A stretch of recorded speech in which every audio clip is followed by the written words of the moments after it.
Graça e paz, amados. Bom dia. Eu cumprimento a todos os meus irmãos aqui presentes, aos meus irmãos nas redes sociais. Que Deus seja louvado. A você que veio nos visitar hoje e que está aqui conosco. Que Deus fale aos nossos corações, como tem falado por meio desses hinos tão lindos. Amém, meus irmãos?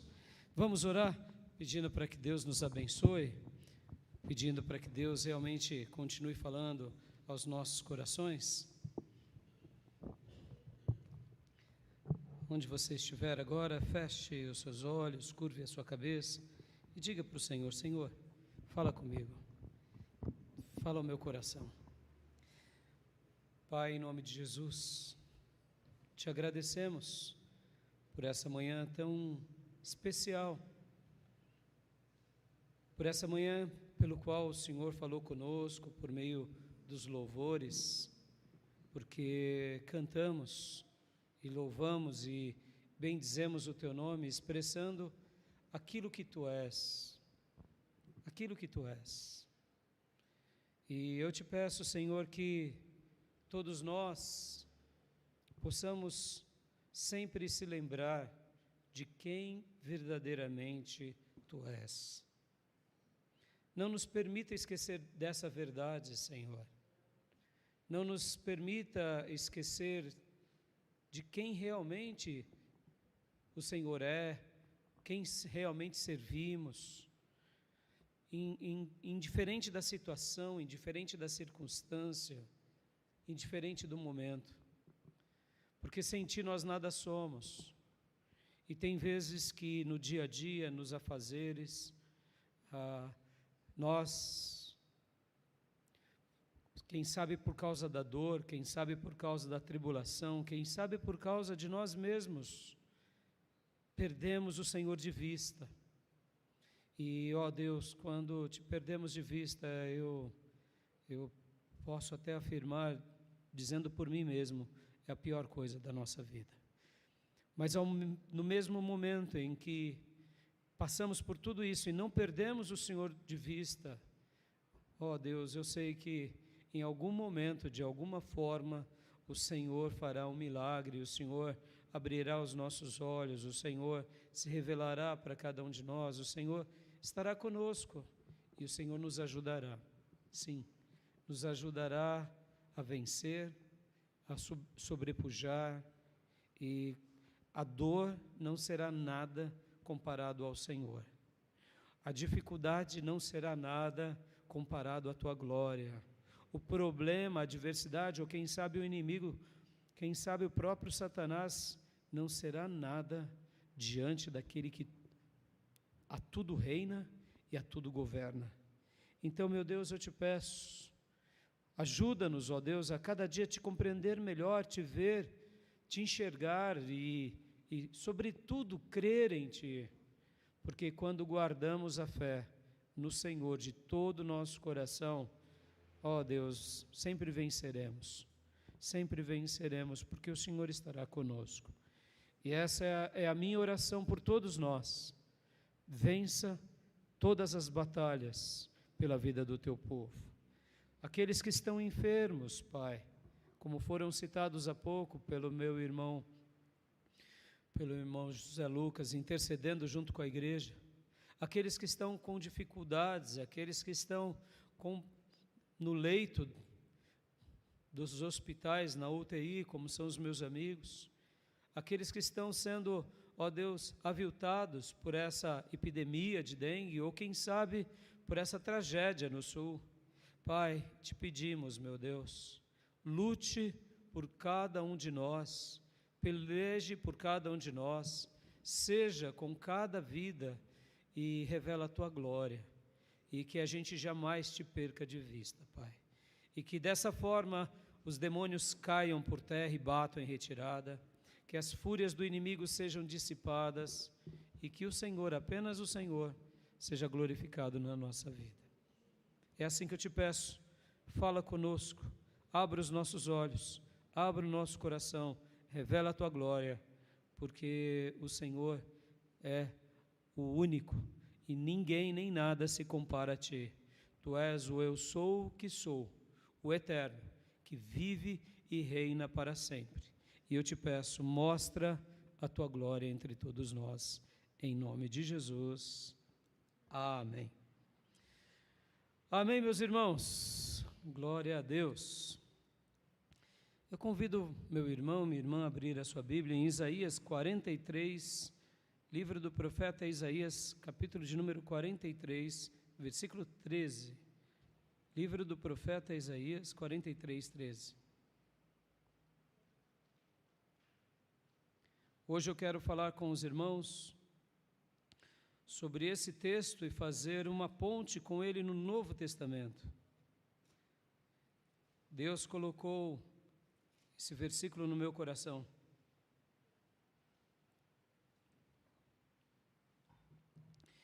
Eu vou estar lendo aqui na NVI, mas logo na sequência eu estarei lendo também na Interlinear.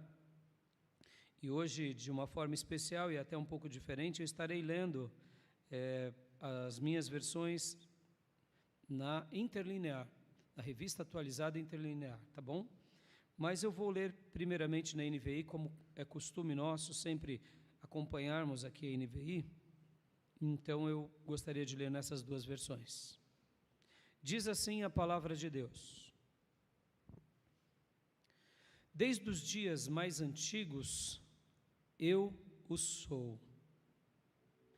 Não há quem possa livrar alguém da minha mão. Agindo eu, quem pode desfazer? E agora eu vou para interlinear. Ainda antes que houvesse dia, eu era ou eu sou, e nenhum há que possa livrar alguém das minhas mãos. Agindo eu, quem o impedirá? Aleluias. O título da minha mensagem é esse mesmo, é agindo eu, quem o impedirá? Agindo eu, quem o impedirá? Quando Deus age, quem pode impedi-lo? Quando Deus pega um filho na mão, um lar, ou quem sabe uma nação, ou todo um povo, e junto com esse povo revela a sua glória, o seu poder, o seu amor e o seu cuidado, todos veem o agir de Deus. Amém, meus irmãos? Hoje eu quero falar um pouco com os meus irmãos sobre o cuidado de Deus ao seu povo, sobre esse cuidado de Deus aos seus servos, porque Deus continua agindo entre nós, Deus continua trabalhando entre nós, e o seu povo, quando contempla Deus agindo, simplesmente o adora. Amém, meus irmãos? E essa é a tese que eu quero defender, que quando Deus age, o povo adora, porque é Deus trabalhando entre nós, é Deus se revelando entre nós, é Deus operando entre nós, e quando a gente contempla tudo isso, nós ficamos boquiabertos, estupefatos, nós ficamos olhando o operar de Deus, e a única coisa que sobra de nós é o quê? É glórias a Deus e aleluias. É louvado seja o Senhor, engrandecido seja o Senhor. Mas para isso, a gente precisa ver Deus agir. E eu te pergunto, Deus tem agido? Deus tem agido? Deus tem agido nos nossos dias? Deus tem agido no meio do seu povo? Deus tem agido na sua vida? Deus tem agido na sua família? Deus tem agido na nossa igreja? Deus tem agido nas suas igrejas? Deus tem agido na nossa nação? Deus tem agido na terra? E por que muitas vezes não o adoramos como Ele merece? Deus tem agido na história do seu povo, na história mundial? Deus tem agido? Deus tem agido nos grandes moveres de avivamento. Deus tem agido levantando sempre pessoas para crer nele e para defender e proclamar a palavra de Deus. Deus tem agido ao longo dos séculos. Deus tem agido. Deus tem agido. Deus agiu na história da igreja. Deus agiu na igreja primitiva. Deus agiu em tantos momentos. E nós não podemos negar. E nas histórias bíblicas, meus irmãos, meu Deus, Deus agiu o tempo todo. Deus agiu na igreja primitiva, revelando a glória do Nazareno. Deus agiu na igreja apostólica, mostrando o poder dele sobre o seu povo. Deus agiu quando Jesus estava aqui entre nós, fazendo milhares de maravilhas entre as pessoas.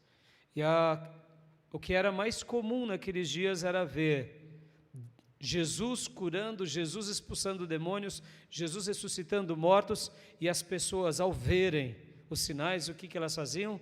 Louvavam a Deus, porque ficavam maravilhados pelo agir de Deus entre nós. E não só foi nos dias de Jesus. Vemos que antes mesmo de Jesus, com João Batista, Deus agiu por meio de um profeta, proclamando às margens do Jordão. Deus trouxe uma nação, preparou o coração de uma nação para receber o Salvador. E na história do Velho Testamento, meus irmãos, Deus agiu o tempo todo. Deus agiu o tempo todo. Deus agiu protegendo o seu povo, trazendo de volta do cativeiro. Deus agiu no meio do seu povo, levando eles para o cativeiro. Deus agiu no meio da sua nação, cuidando dos seus servos, dos reis, dos sacerdotes. Deus agiu, Deus agiu. E na história do Velho Testamento, que é a grande história, que também a gente vai trabalhar hoje aqui, que foi o grande episódio da libertação de Israel do Egito, Deus agiu demais. Eu não sei se você já notou, ao ler a Bíblia, tanto no Velho Testamento e no Novo, que depois do episódio do Êxodo, essa é uma das lições mais citadas em todo o Velho Testamento. A libertação do povo de Deus do Egito, ela é citada logo depois que eles saem do Egito e entram em Canaã, e depois durante todos os períodos dos juízes, dos reis, dos profetas, no cativeiro, no retorno do cativeiro, no início da mensagem de João Batista, depois também na mensagem de Jesus, na mensagem dos apóstolos, ou seja, a lição da libertação de Deus, que Deus realizou ao seu povo, livrando o povo de Deus do Egito, ela é mencionada em toda a Bíblia. Sempre nós veremos um profeta, de uma forma ou de outra, um apóstolo ou um escritor dizer: lembrem-se do que Deus fez livrando o seu povo do Egito. E quando Deus fez isso, o que o povo fez? Adorou a Deus. Adorou a Deus. Por quê? Porque agindo o Senhor, quem o impedirá? E o povo, no agir de Deus, ele apenas o glorifica. E hoje eu quero falar sobre essas duas coisas, o agir de Deus. Então, em primeiro lugar, meus irmãos, Deus continua cuidando do seu povo. Deus continua livrando o seu povo. Deus continua protegendo o seu povo, mesmo que seja num deserto, ou mesmo que seja numa enchente, como aconteceu com o nosso país. Deus continua mostrando a sua provisão e o seu cuidado, seja num deserto escaldante, ou seja numa tragédia. Por quê? Porque agindo eu, quem o impedirá? Deus continua mostrando que, quando Ele atua, ninguém o impede. Você crê, de fato, no cuidado de Deus, meu irmão? Você crê que aquilo que aconteceu com Israel durante 40 anos no deserto pode acontecer conosco também hoje? Assim como Deus lutou pelo seu povo, Deus pode lutar por cada um de nós? Você crê de todo o coração, meus irmãos? Porque eu gostaria de, nesse primeiro momento, resgatar esse princípio, resgatar essa verdade. E por que muitos de nós acabamos, muitas vezes, se esquecendo dessas verdades? Onde parece que Deus parou de trabalhar? Quero te ensinar aqui, dizer e afirmar sem medo de errar. Deus continua trabalhando mesmo que você o ignore. Ele pode aparentemente não estar trabalhando para você ou para mim, mas Ele vai continuar trabalhando. O problema não é Deus, o problema somos nós. E hoje eu tenho certeza que Deus vai trazer essa verdade ao nosso coração de uma forma muito importante, porque como então entendemos o cuidado de Deus? Como então notamos o cuidado de Deus sem se perder?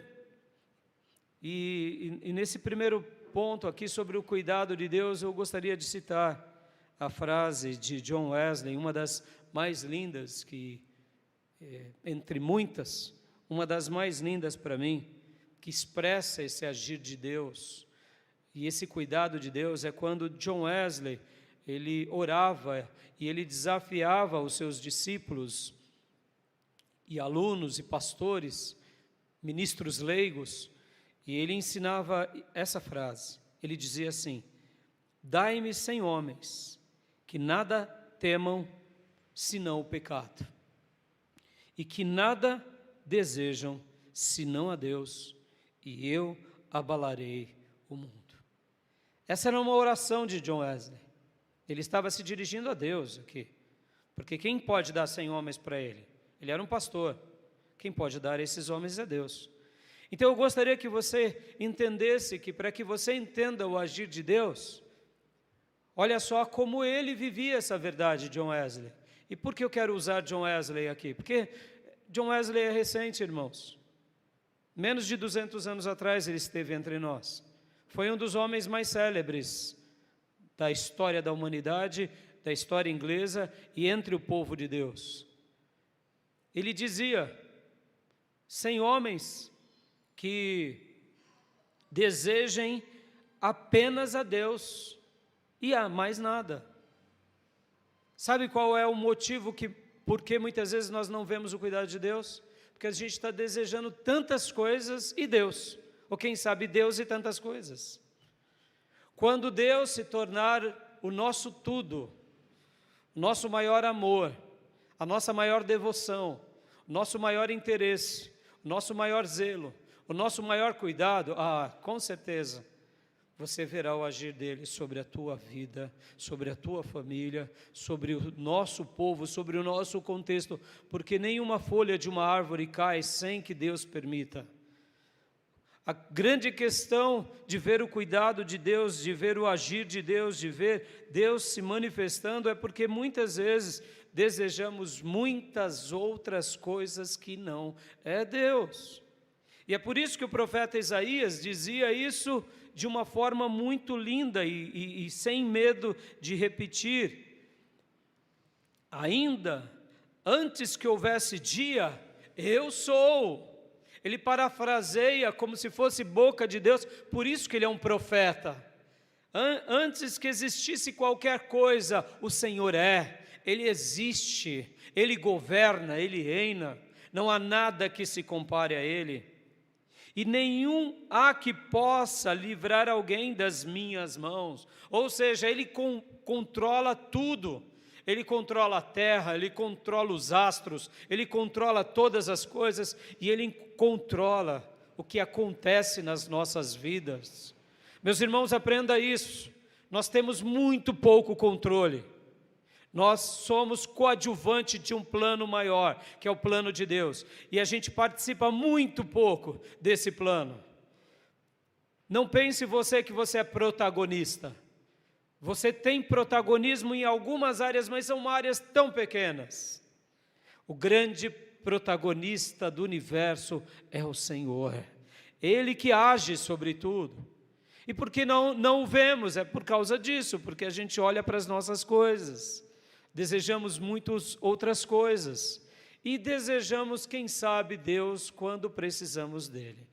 Alcançamos o que desejamos, então Deus já não passa a ser mais o amado da nossa alma, e o que passa a ser o amado da nossa alma, aquilo que conquistamos. Podem ver, meus irmãos, a história da Bíblia é uma história que Deus abençoa o seu povo e o povo se perde nas bênçãos. Deus abençoa o seu povo, Deus opera sobre o seu povo, Deus livra o seu povo, Deus cura o seu povo, Deus derrama dons sobre o seu povo, Deus prospera o seu povo, e o que Deus espera é que nós o adoremos de todo o coração, mas muitas vezes nós nos perdemos com as bênçãos. Então, meus irmãos, como a gente fica atento a esse agir de Deus? Porque agindo eu, quem o impedirá? Como que a gente sempre vai notando Deus? E é por isso que aqui nessa mensagem de hoje, só entende essas coisas quem se rende totalmente à vontade de Deus, à vontade do Espírito, e é conduzido pelo Espírito Santo. E é conduzido pelo Espírito Santo. Por isso que eu disse, e o tema da minha mensagem é agindo eu, quem o impedirá, mas a minha tese é, agindo, quando Deus age, o seu povo adora. E somente se mantém adorando a Deus quem é cheio do Espírito Santo. Eu não sei se você já notou, até nas páginas da Bíblia, o povo de Deus começa muito bem, mas não se mantém muito bem. E somente alguns terminam melhor. Olha que é um paradoxo. É um paradoxo. A história da nossa vida muitas vezes é assim. E é por isso que o Senhor, usando ali João nas cartas do Apocalipse, disse: lembra-te de onde caíste e volte ao primeiro amor. Porque Deus estava dizendo à igreja de Éfeso, a uma igreja, a um colegiado, a um povo local, a uma das igrejas mais fortes do Novo Testamento: vocês se perderam na caminhada, começaram muito bem, e de repente estão perdidos entre vocês, caíram em algum momento, em algum lugar, e porque agora eles caíram, a palavra de Deus é: volte ao primeiro amor, volte àquilo que era bom no começo, aquilo que era bom no início, e percebam que são poucos os que se mantêm durante a caminhada no primeiro amor, e são mais poucos ainda aqueles que terminam a vida ainda no primeiro amor. E é por isso que nós carregamos a Bíblia, para sermos lembrados diariamente que Deus está agindo entre nós. E quando Ele age e nós somos cheios do Espírito Santo, nós o adoramos. O que eu quero dizer, meus irmãos? Pergunte ao seu coração: você tem adorado a Deus de todo o seu coração, com todas as suas entranhas, com todo o seu ser? Ou os problemas arrancaram a verdadeira adoração? Ou as tribulações arrancaram a verdadeira adoração? Ou a tentação arrancou a verdadeira adoração? Ou quem sabe foi a murmuração que arrancou a verdadeira adoração? Ou a idolatria que arrancou a verdadeira adoração? Ou quem sabe é a maneira em que você não compreende o agir de Deus que arrancou a verdadeira adoração? Porque se ela foi arrancada da tua vida, você já está regredindo diante de Deus. E o que Deus deseja para nós, meus irmãos? Deus deseja que nós o adoremos em espírito e em verdade o tempo todo, para sempre. Porque Ele está agindo, Ele está agindo, Ele está agindo. Talvez Ele não está agindo como você gostaria ou eu, mas Ele está agindo. Ele está operando, não há ninguém que seja como Ele, não há ninguém que atue como Ele, porque Ele continua se revelando ao seu povo, Ele continua trabalhando ao seu povo, mas Ele espera uma única coisa do seu povo: fuja do pecado. Quero voltar à frase de John Wesley: dai-me 100 homens que nada temam senão o pecado. Porque o grande pastor, erudito, professor de Oxford, missionário no mundo, avivalista, falava isso. Porque ele não dizia, por exemplo, dai-me 100 homens que não sejam ignorantes. Porque ele sabia que a pessoa pode até não ser tão letrada. A pessoa pode ser até um pouco ignorante com relação ao conhecimento. Mas uma coisa que Deus não negocia é com o pecado. Porque eu estou sendo enfático nas frases de John Wesley e estou usando ele como uma ilustração viva. Porque ele era professor de grego em Oxford. Ele era pastor anglicano. Foi rejeitado pelos seus, continua pregando e uma multidão o segue. E ele não quis criar uma nova igreja, ele queria continuar sendo anglicano, porque ele viu que no meio do seu povo, o povo tinha se perdido com a própria religião do Deus vivo. E ele sabia que alguma coisa tinha acontecido de errado no coração dele, em algum momento e na igreja dele. E o que tinha sido de errado? Aquele povo agora eram crentes nominais. Estavam sujeitos ao rei, à rainha, iam todos os domingos ao culto, ajudavam as pessoas de uma forma muito linda, por meio da generosidade. Nesses dias de John Wesley, irmãos, o que os ingleses faziam? Os ingleses, eles eram muito generosos. Jejuavam pelo menos 2 vezes por semana, às quartas e às sextas. Aos sábados eles saíam aos orfanatos, aos asilos, àqueles que viviam uma vida mais desfavorecida, assim que era a igreja de John Wesley. Mas aí eu te pergunto, por que eles pararam de ver o agir de Deus? Por causa do pecado. Porque muitas vezes, em nome da religião, a gente acha que está vivendo a verdadeira fé, e não é. Se eu estou em algum pecado, seja ele qual for, eu já não vejo mais Deus agir. Porque os meus olhos foram cegados pelo pecado. Os meus olhos não contemplam a manifestação de Deus. Eu passo a viver na lógica desse mundo, na razão desse mundo, na sabedoria desse mundo, mesmo dentro da igreja. E para que a gente volte a ver Deus agir, a gente tem que voltar ao primeiro amor. Aleluias. E quando a gente volta ao primeiro amor, a gente nota tudo aquilo que é pecado. Tudo aquilo que é raposã e raposinha, e a gente diz, saia daqui, porque o meu Nazareno, o meu mestre, não merece isso para ele. Porque em primeiro lugar, meus irmãos, o nosso pecado não vem só contra nós, é uma afronta contra Deus.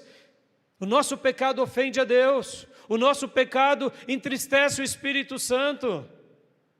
E diante disso, Deus pode até trabalhar, mas nós estamos sendo insensíveis, porque continuamos vendo Deus agir e continuamos no erro. Em nome de Jesus, se você quer ver Deus agir na sua vida, por meio da sua vida, por meio da atuação do Espírito Santo na vida de outros, e ver Deus na história, viva uma vida longe do pecado. E é por isso que John Wesley dizia isso, ele entendeu na sua vida, que o que mais importava para um crente era ser livre do pecado, temer o pecado, fugir do pecado, correr do pecado, indiferente se ele era um sacerdote anglicano, um professor de Oxford, se ele fosse um teólogo, ou se ele fosse um cristão leigo, ou mesmo uma pessoa simples da fé, quando ele se associava com o pecado, ele não via mais Deus agir. Mas no momento em que ele era liberto do pecado, de todo o pecado, de todo o pecado, de todo o pecado, agora ele começava a ver o agir de Deus. E a segunda coisa que ele mostra para nós nessa oração, e é verdade, meus irmãos, lembremos de alguém na Bíblia que foi prolixo, que foi usado, que esteve em pecado. Não há um sequer. Ninguém venceu as batalhas de Deus no pecado, mas todos venceram a batalha com Deus na santidade. Aleluias. E John Wesley sabia disso, E por isso que ele dizia: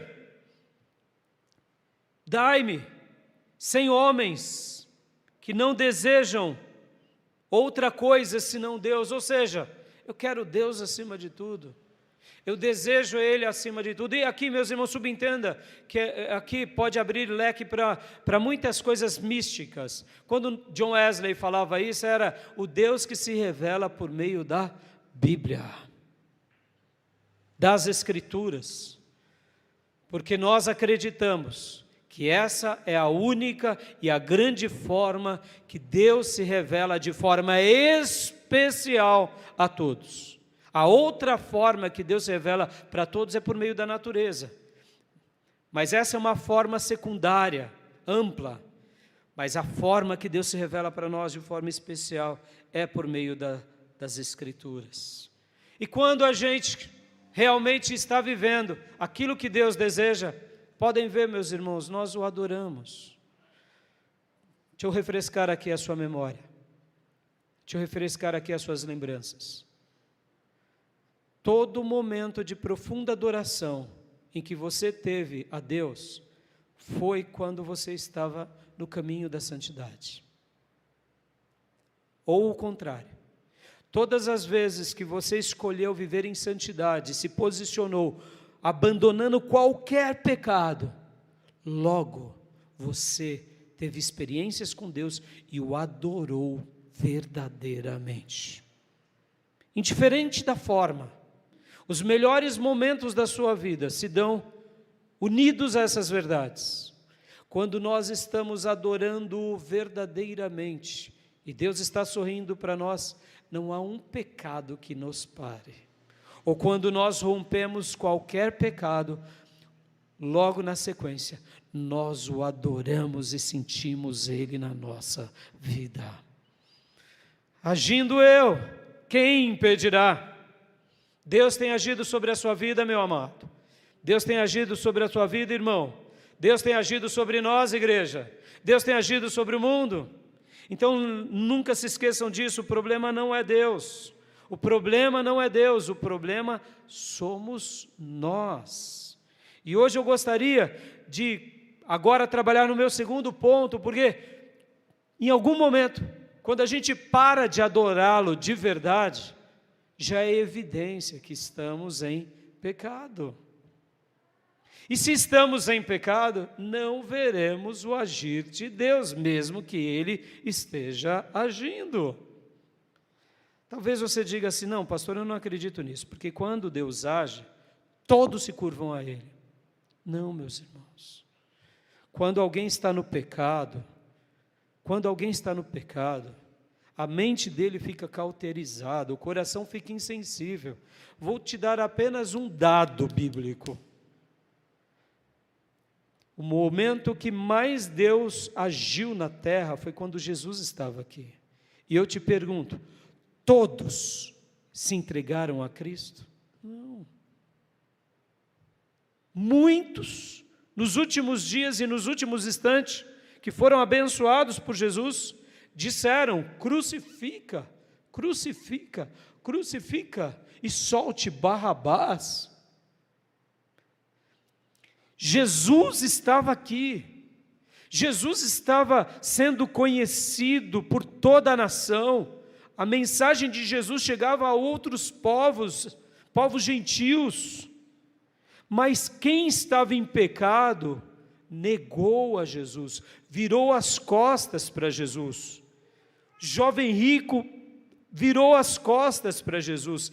Caifás, Anás viraram as costas para Jesus. Herodes virou as costas para Jesus. Pilatos virou as costas para Jesus. Muitas pessoas.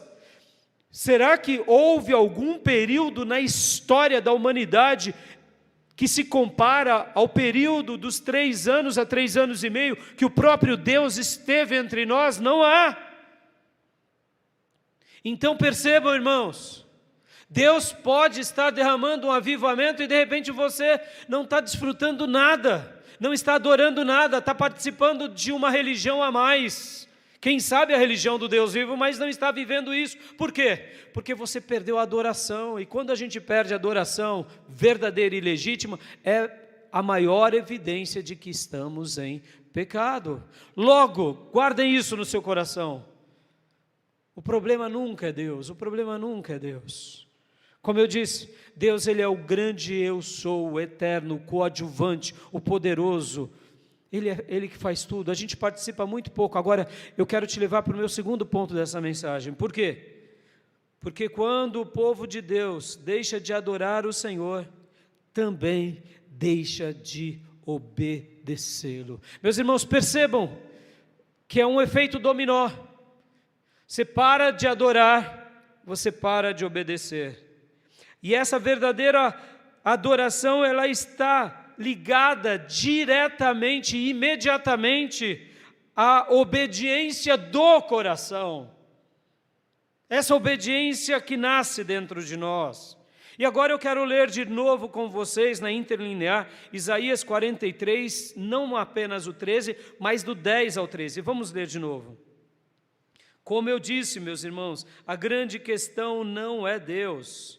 A grande questão que está em jogo somos nós.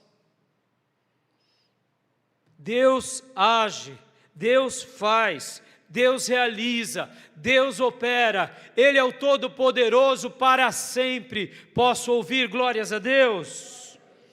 A grande questão nunca será Ele, amados. Não duvide de Deus, não perca a sua fé nele, mas ajuste a sua vida para aquilo que Ele deseja. Quando nós de fato mantemos a verdadeira adoração, é porque o nosso coração está sendo um coração ensinável, um coração obediente. E aqui nesse texto a gente vai ver algo lindo, vamos ler. Do versículo 10 ao 13. Vós sois as minhas testemunhas, diz o Senhor, o meu servo a quem escolhi, para que saibais e me creiais e entendais que sou eu mesmo. E antes de mim, Deus nenhum se formou, e depois de mim, nenhum haverá. Aleluia! Deus está dizendo aqui, olha, preste atenção, meus servos. Vocês são testemunhas. Para quem? Para vocês mesmos. Meus irmãos, a gente não é testemunha para Deus. A gente é testemunha para nós mesmos. Deus vai continuar sendo o que Ele é, creiamos ou não. Ele vai continuar sendo todo-poderoso. Ele vai continuar sendo eterno. E para que Ele precisa que sejamos testemunhas? Para nós. Porque quando eu tenho essa fé viva do operar de Deus, o meu irmão é abençoado. O meu irmão ele é positivamente influenciado. Podem ver que quando nós fazemos uma defesa do Evangelho, a gente não precisa defender Deus, nem Jesus. Ele foi morto antes da fundação do mundo, ele existe para sempre. Ele jamais perderá o trono, a glória e o poder. E por que a gente faz uma apologia, uma defesa? A gente faz para nós, para nossa mente fadada ao erro, à dúvida, à incredulidade, à ingratidão, ao pecado. A gente faz para o próximo. Eu não estou pregando necessariamente para que Deus se convença de algo. Aliás, Ele já nos ensinou tudo. Eu prego para mim mesmo, para vocês, para que juntos nós o adoremos e o obedeçamos. Podem ver que as nossas defesas, até quando a gente prega para alguém, na realidade a gente está defendendo Deus, mas é como se Deus dissesse, eu não preciso de defesa, eu não preciso de mais nada. Meu filho, minha filha, só confie em mim e seja um servo que obedeça e adora. Diante disso, seremos uma testemunha poderosa. E aqui Deus, no versículo 10, estava dizendo isso. Nunca existiu e nunca existirá. Meus irmãos, guardem isso. O projeto de Deus nas Escrituras e na história, com Israel e com a nação de Israel, com o povo hebreu, com o povo judeu, vai ser lembrado para sempre. Para sempre. Essa revelação que seguramos nas mãos, chamada Bíblia, que está como o Velho Testamento e o Novo, foi revelado a um povo, é o povo judeu. Todas as nações foram, são e serão abaladas por essa história. Não há outra história. Naqueles dias do Velho Testamento, o povo de Deus se perdeu entre eles, mas Deus glorificava o nome dele entre todas as nações. Imperadores do mundo vinham adorar a Deus, o Deus dos judeus, o Deus de Israel. E ele era conhecido como o Senhor de todos os exércitos, o Rei de todos os reis e o Senhor de todos os senhores. E é por isso que aqui em alto e bom som, o profeta Isaías sabia disso, e ele conhecia isso, e ele dizia que eu sou eu mesmo, e que antes de mim Deus nenhum se formou, e depois de mim nenhum haverá. Posso ouvir glórias a Deus e aleluias, meus irmãos. Versículo 11, eu sou o Senhor, e fora de mim não há Salvador. Aleluias! Meus irmãos, lembrem das histórias, os imperadores do Egito se curvando, da Babilônia se rendendo, do Império Medo-Persa se prostrando. Por quê? Porque não há Salvador a não ser o nosso Deus. Versículo 12. Eu anunciei salvação, realizei-a e a fiz ouvir.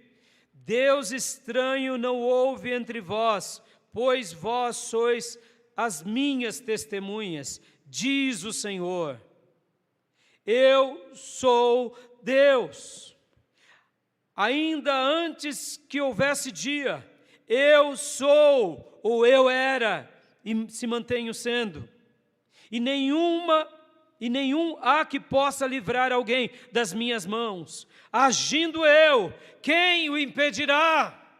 Enquanto falo, diga no seu coração: Deus, haja na minha vida, mostra a tua glória, revela o teu poder, me atrai a tua presença, abra os meus olhos, dissipa o pecado, me livra do erro. E você vai ver Deus agindo por meio de nós. Como eu dizia, o grande problema não é Deus, o grande problema é o povo de Deus, que, como eu afirmei, começa muito bem.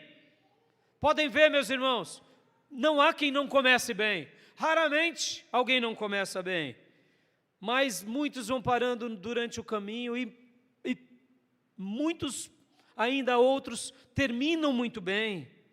Meus irmãos, por isso que a gente precisa de orar por um avivamento, por isso que a gente precisa realmente sempre se lembrar do primeiro amor, por isso que a gente precisa tomar cuidado com o pecado e fugir do pecado. Não importe o que os outros digam, o que os sábios digam, o que até pastores estão dizendo, se o Espírito Santo de Deus está falando na sua consciência que é pecado, pare agora em nome de Jesus, senão nós não veremos Deus agir.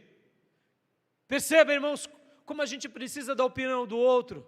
Não, mas o pastor falando de tal disse que pode, o Beltrano disse que não é bem assim, mas o Espírito Santo está falando com você, o Espírito Santo está falando com você. Então ouça o Espírito Santo, filho, ouça a igreja, o Espírito Santo, porque se ele está falando que alguma coisa da sua vida você precisa reorganizar, abandonar, abandone, porque é para o amado da tua alma.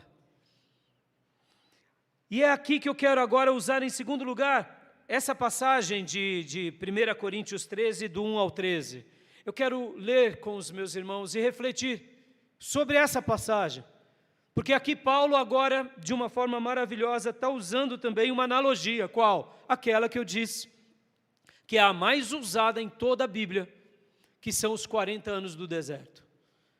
Agora, olha só que interessante, antes de entrarmos para o texto, olha que interessante, irmãos.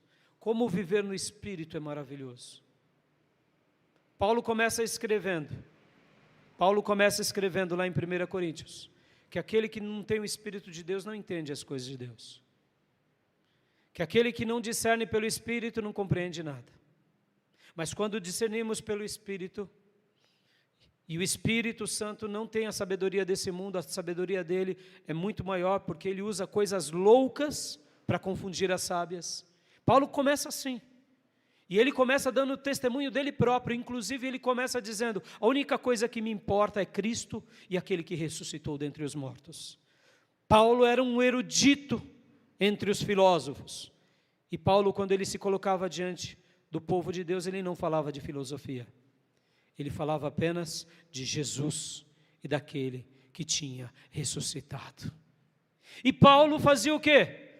Paulo fazia aquilo que nós acabamos de aprender de John Wesley. Ele era alguém apaixonado por Deus.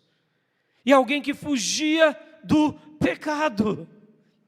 E toda a erudição de Paulo não servia para praticamente nada, era esterco para Paulo. E Paulo assim evangelizava, Paulo assim pregava, e ele então falava entre os judeus, e falava aos gentios. E ele tentava mostrar para os gentios o seguinte, olha, não importe como você tenha a sua visão de mundo, ou de Deus, ou de religião, ou de filosofia, ou qual seja a sua cosmovisão. Pecado é pecado para judeu, pecado é pecado para grego, pecado é pecado para qualquer um gentil. Pecado é pecado, então fujam do pecado, fujam do pecado. E Paulo, na sua ousadia, no seu desprendimento, meus irmãos, Paulo foi extraordinário. Mas ele não foi extraordinário porque ele era sábio, ele foi extraordinário porque ele era apaixonado por Deus. Ele foi extraordinário porque ele fugia do pecado. Ele foi extraordinário porque ele entendeu que agora ele precisava pregar o Evangelho em tempo e fora de tempo. Ele não perdia tempo. Paulo não era vaidoso. Paulo aguardava de Deus. Quando nós lemos Atos dos Apóstolos, nós não entendemos direito no primeiro momento, porque parece que Paulo logo se converte e já sai pregando. Não, meus irmãos, Paulo foi para a escola de Deus. Paulo demorou mais de 10 anos sendo treinado pelo próprio Jesus.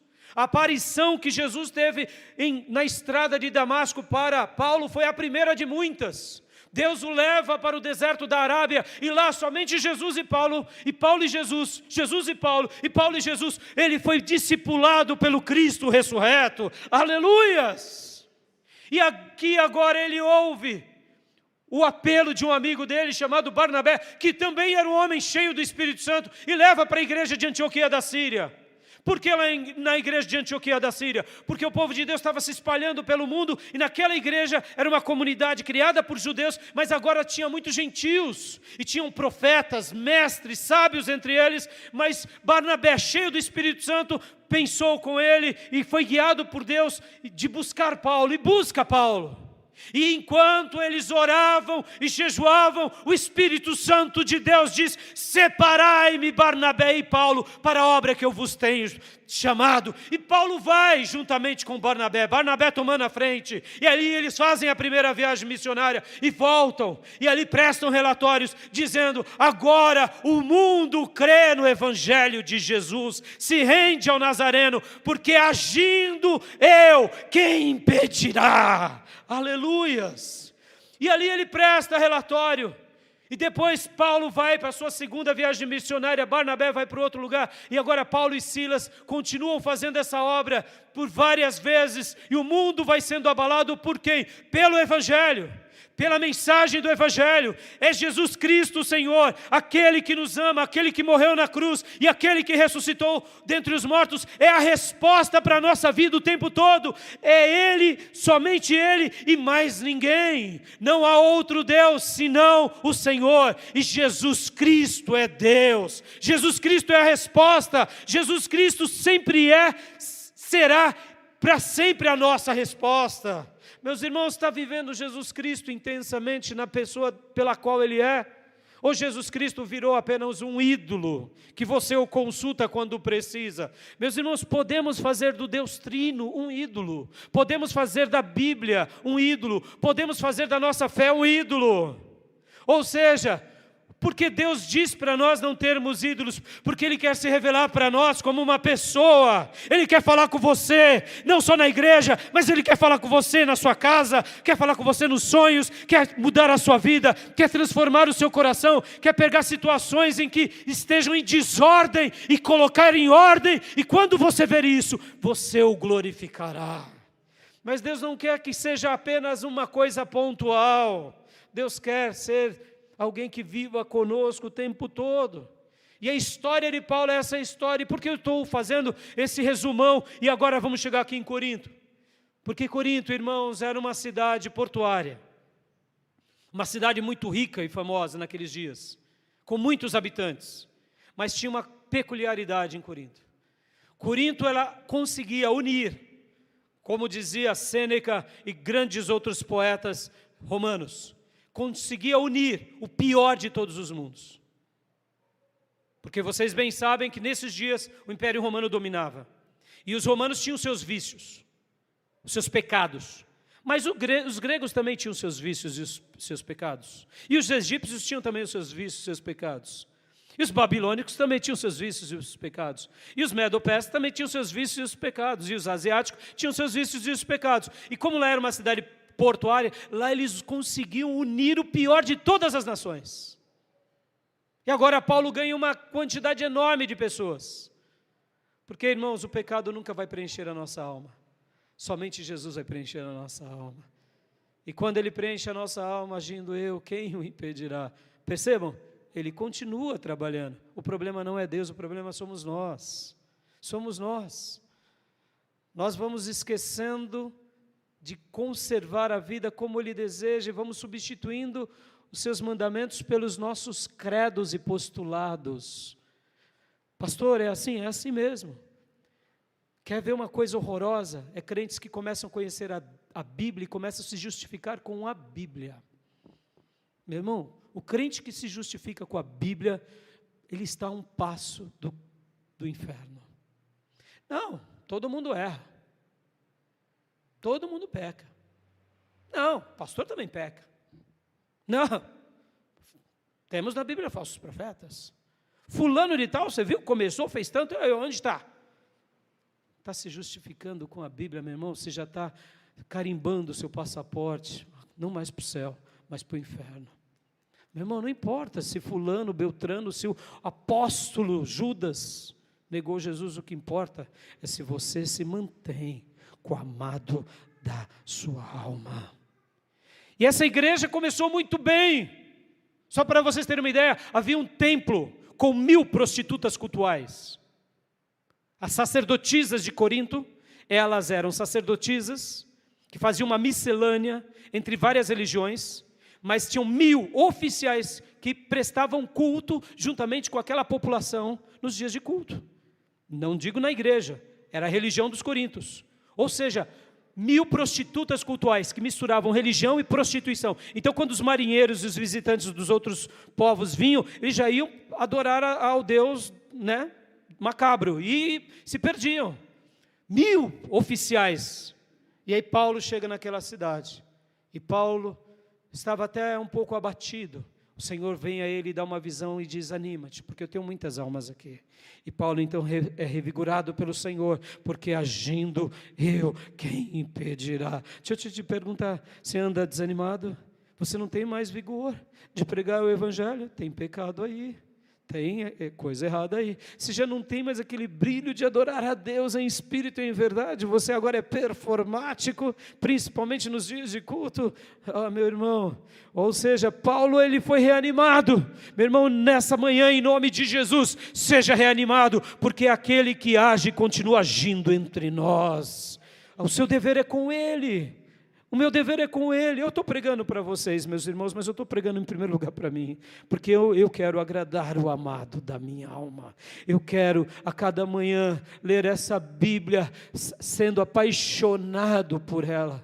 Eu quero poder falar com Ele, Ele falar comigo e dizer: Senhor, obrigado por essas palavras doces e benditas que mais uma vez são presentes para mim. Eu quero pousar a minha cabeça no travesseiro e dizer: Senhor, obrigado pelo dia, obrigado pelas bênçãos, obrigado pela misericórdia, e agora me dê uma noite de sono e me visita também nos sonhos. Sabe por quê, irmãos? Quando desejamos a Deus acima de tudo, e quando nós tememos o pecado como a coisa mais horrenda da nossa vida, nós vemos o agir de Deus diariamente.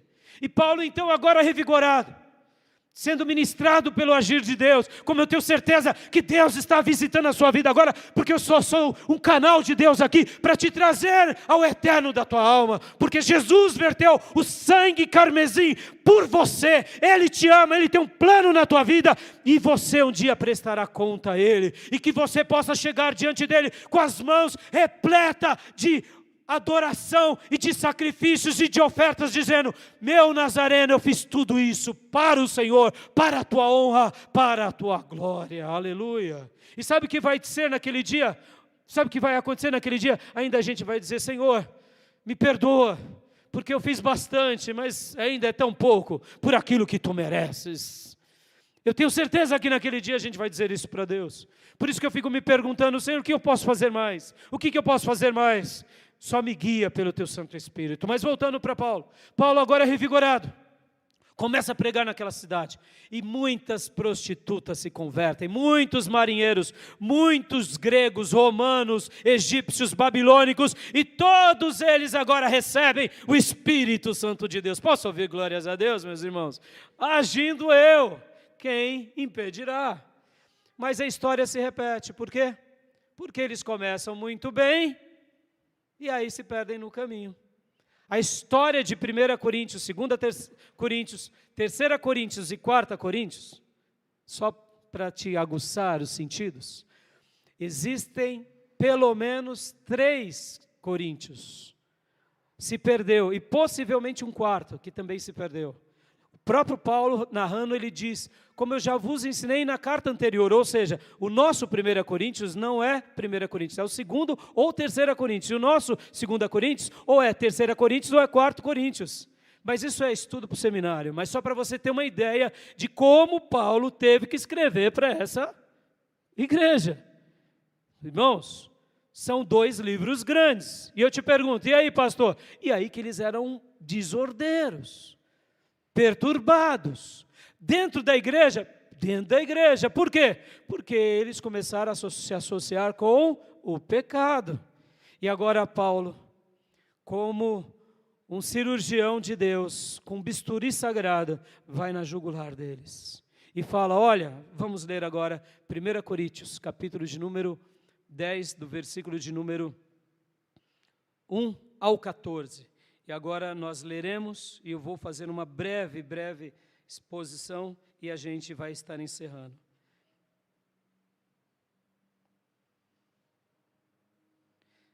Eu lerei na interlinear.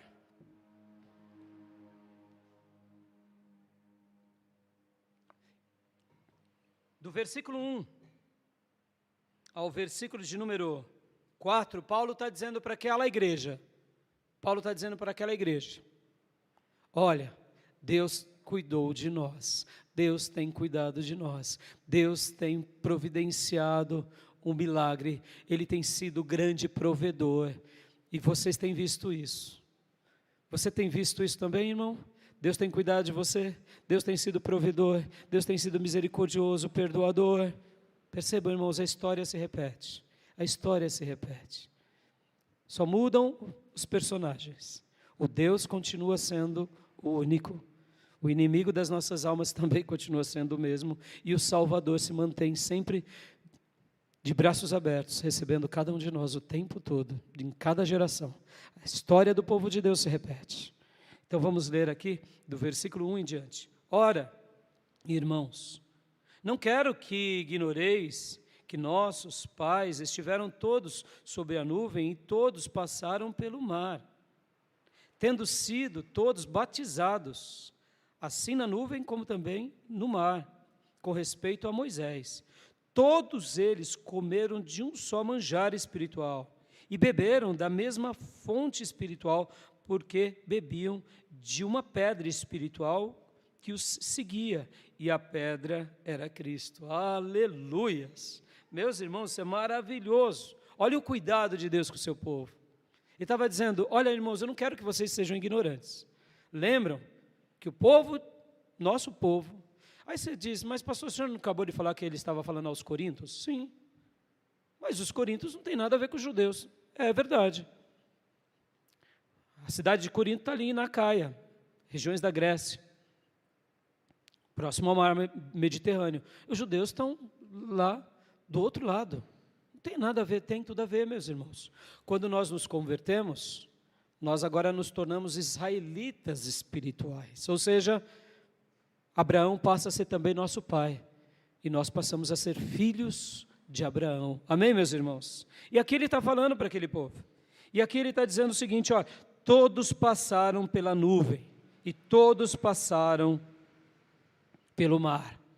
Que nuvem foi essa? Aquela nuvem que conduziu. Vem cá, meu irmão. A nuvem de Deus tem te conduzido? Aleluia. Todos passaram pelo mar. Que mar foi aquele? O mar vermelho que se abriu. Vem cá, meus irmãos. Deus um dia abriu o mar vermelho para você estar aqui. Deixa eu te ensinar uma coisa. A sua conversão e o seu batismo foi o grande mar vermelho. Sim, Deus te arrancou do pecado, Deus te arrancou das trevas e te firmou os pés sobre a rocha.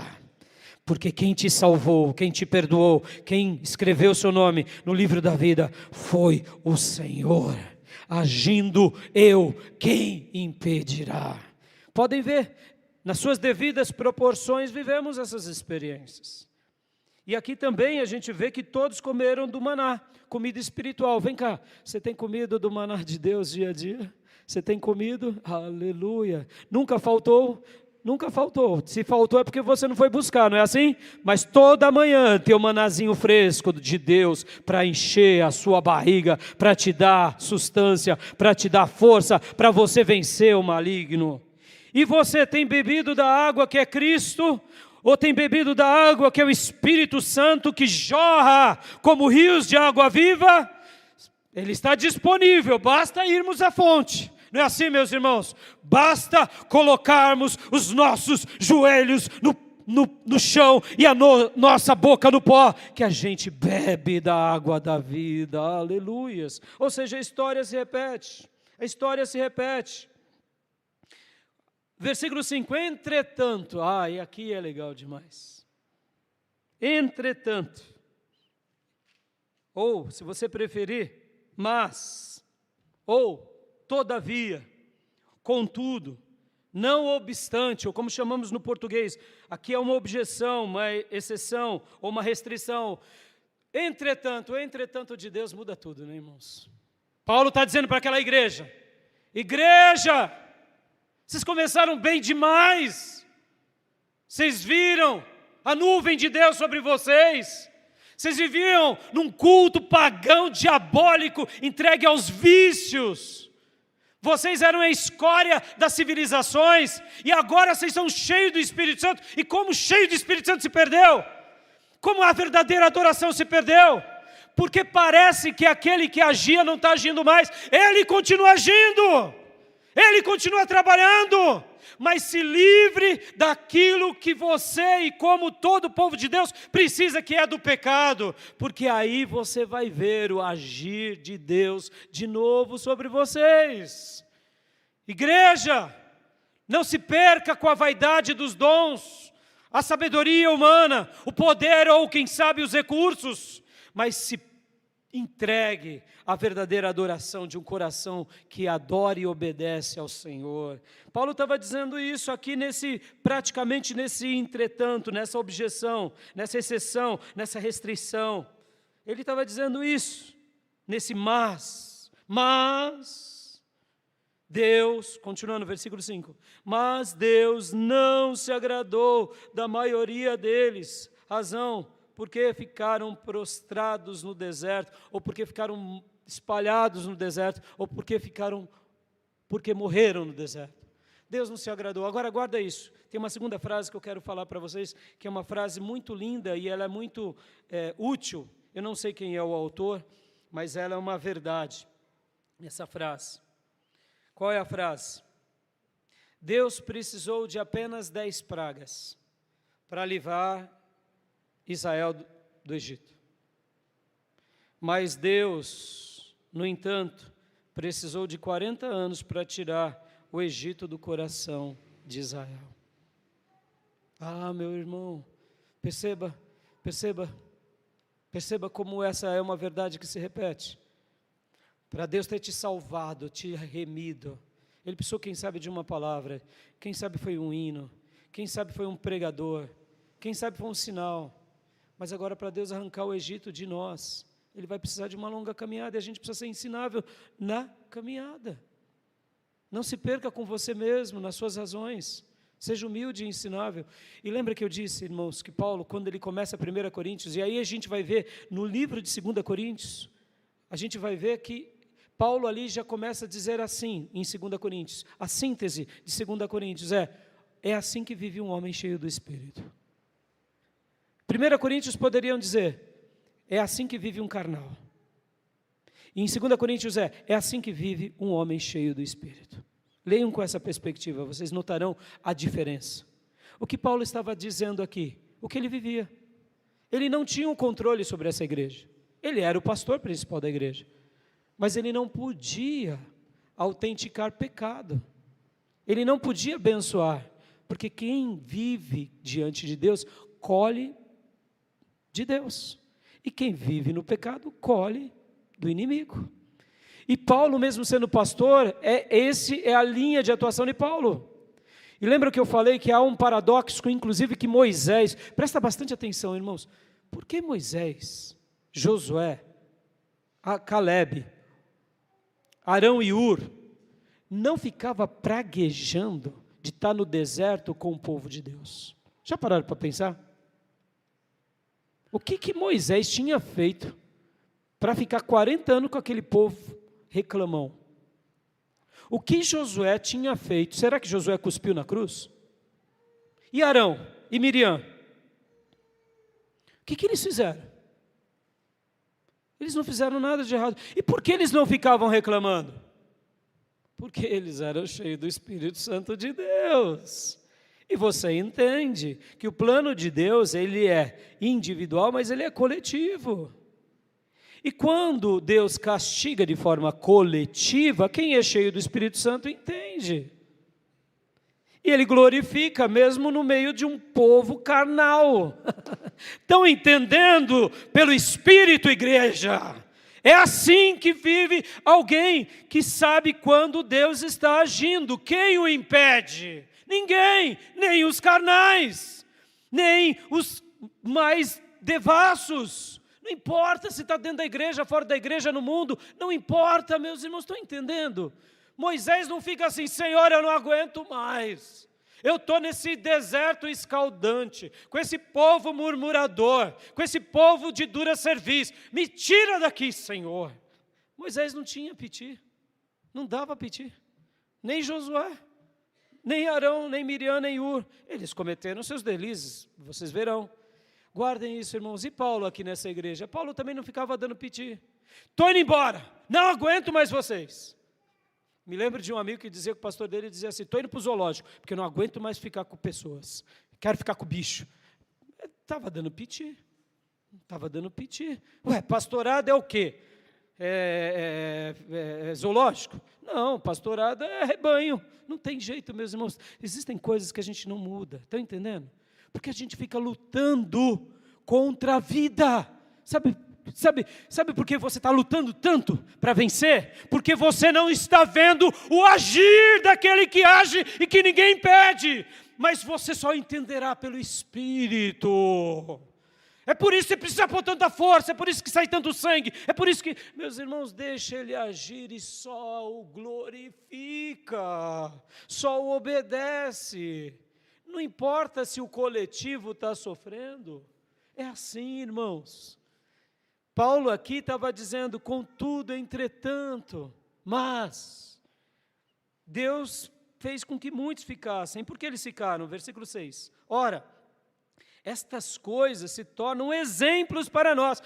Você pode repetir comigo, exemplos para nós? Só o Miro e mais uns 3. Exemplos para nós. Mas era só para a igreja de Corinto, irmãos? É para nós também? Então é para nós também. Exemplo. Lembra que eu disse? Acontece o tempo todo.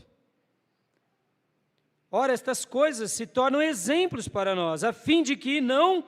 Aí vem os 5 pecados que Paulo destaca àquele povo. Pastor, mas só eram esses 5? Claro que não, meus irmãos, eram mais do que 5. Mas Paulo estava pegando apenas 5. E esses 5 pecados fizeram com que o povo de Deus morresse no deserto. Guarde isso no seu coração. Pecado nos faz morrer no deserto. Pecado não nos faz vencer com aquele que age o tempo todo. Amém, igreja? Isso é muito sério, meus irmãos. Aqui foram 5. E Paulo está dizendo para aquela igreja: vocês estão morrendo no deserto. Estão dentro da igreja, glorificando o Deus vivo, mas morrendo no deserto. Como que eu conquisto Canaã? É simples, é só não pecar. E é só amar a Deus. Posso ouvir glórias a Deus, meus irmãos? Pastor, mas é tão simples assim? É tão simples assim. Mas não será fácil. Não será fácil. Porque temos o inimigo. Temos a nossa luta interna. Temos esse mundo caído que milita contra nós. Mas nós somos mais do que vencedores em Cristo Jesus. Aquele que começou a boa obra há de completá-la até o dia de Cristo.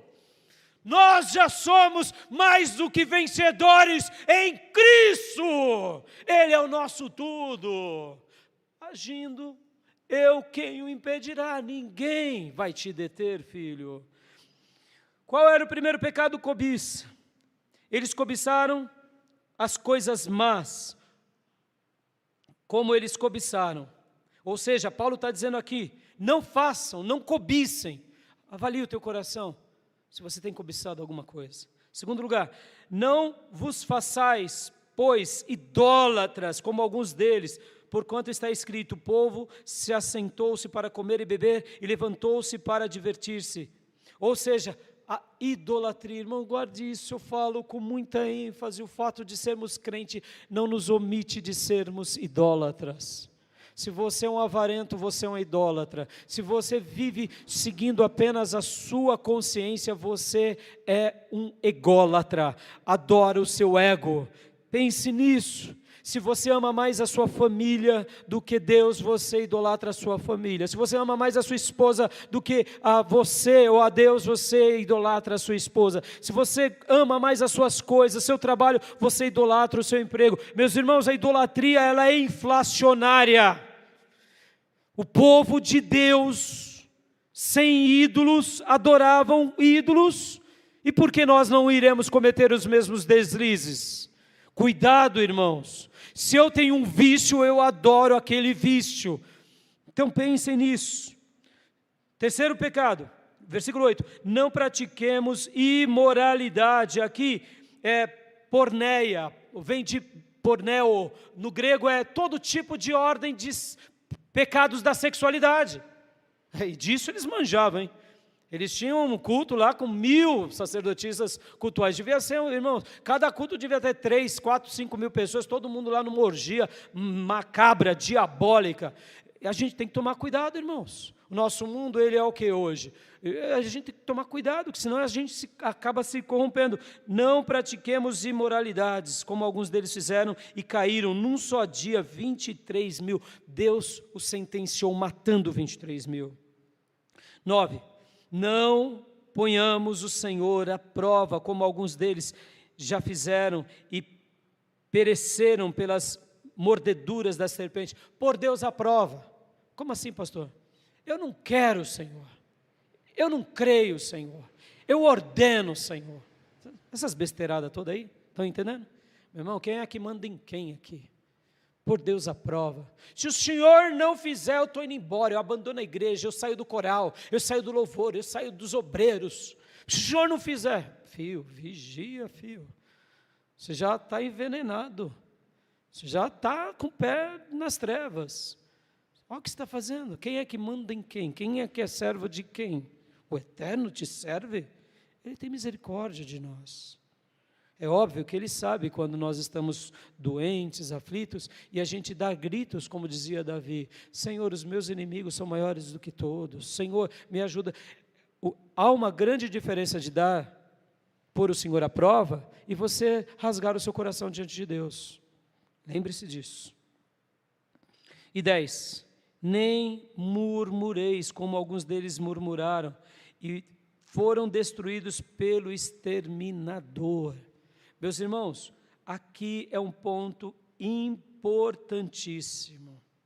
Nesse episódio aqui, se você for lá depois para o texto, não vamos ler agora, de Números 16, do 41 a 49, vocês vão ver que em uma murmuração que o povo fez, morreram 14.700, fora os que morreram por causa de Corá. Ufa, pastor, meu Deus, 14.700 por causa de uma murmuradinha. Está rindo, né, irmão? Uma retalhadinha. A tua murmuração pode contaminar muitos. Vigia, filho, vigia, filha. Israel ficou 40 anos no deserto porque deram ouvidos a 10 espias murmuradores. E para cada dia Deus reverteu em 1 ano de castigo. E Moisés ficou tranquilo. E Josué ficou tranquilo. E Caleb ficou tranquilo. Por quê? Porque eles conquistaram Canaã. Posso ouvir glórias a Deus? E aquela geração murmuradora morreu no deserto.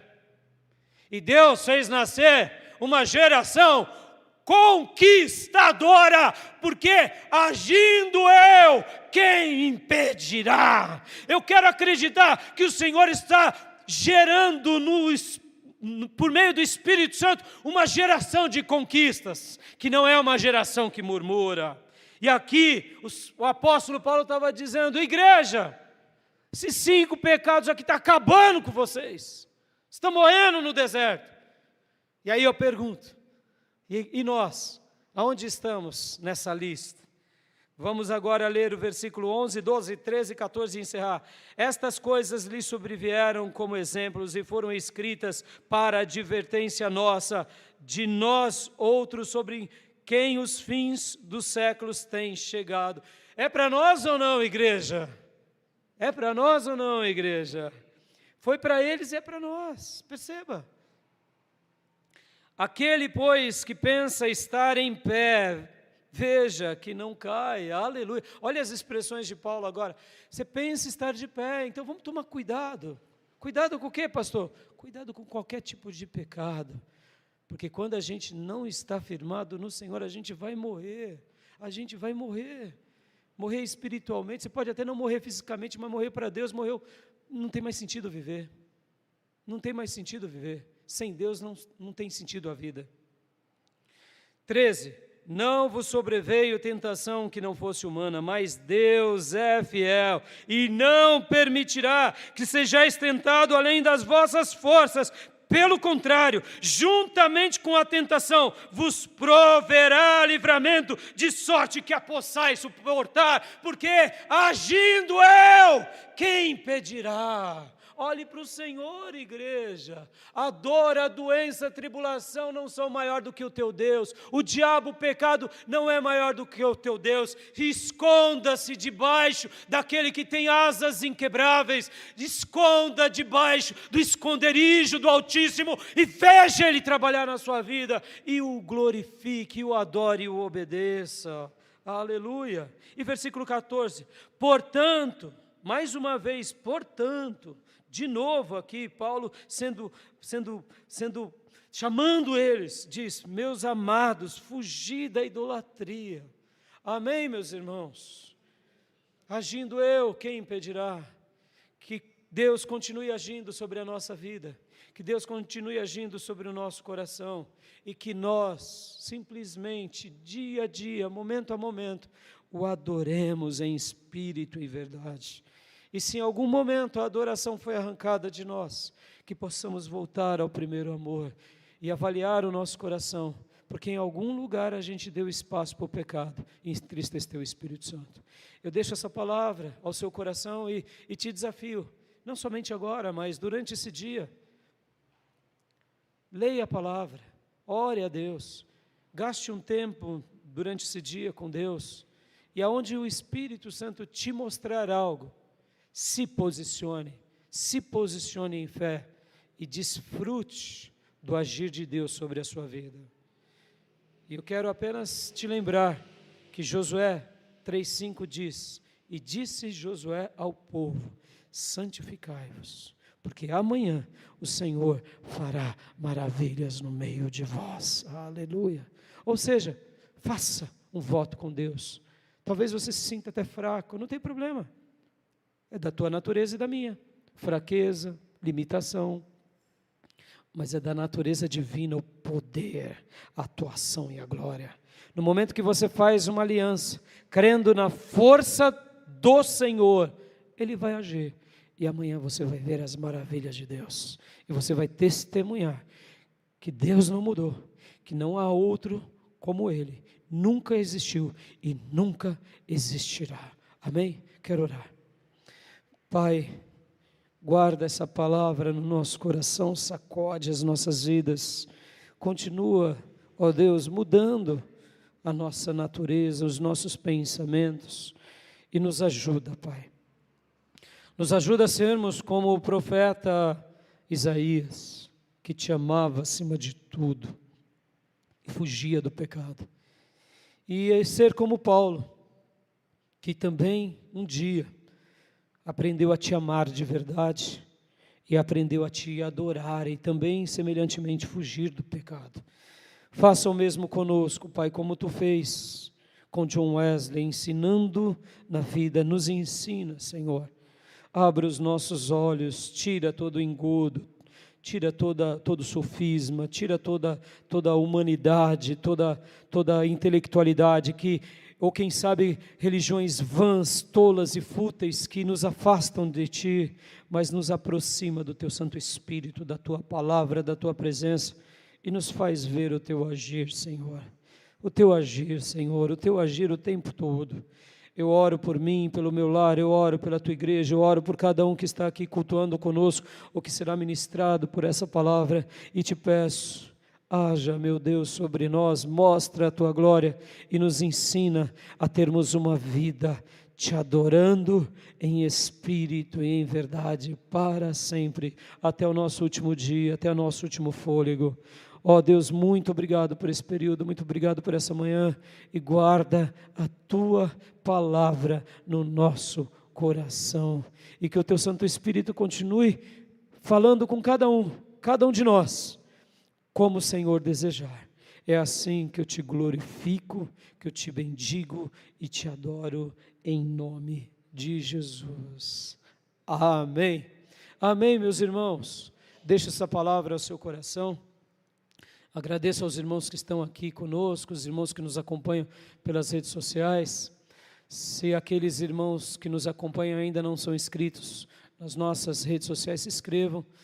Se você quiser nos mandar uma mensagem, nos mande um pedido de oração, e que Deus possa estar falando aos nossos corações e ao coração de muitas pessoas por meio da nossa igreja, por meio das nossas vidas, amém? Que a misericórdia dEle continue nos invadindo, e que o Senhor faça o que Ele bem desejar com todos nós, amém? Quero dar a bênção apostólica, meus irmãos, estenda suas mãos ao Senhor. Que a graça do Senhor Jesus, que o amor de Deus Pai e as santas e eternas consolações do Espírito Santo de Deus estejam com todos nós, com todos vocês, agora e para sempre. Amém. Um excelente domingo. Podem se abraçar, meus irmãos. Um abraço bem apertado. Deus abençoe.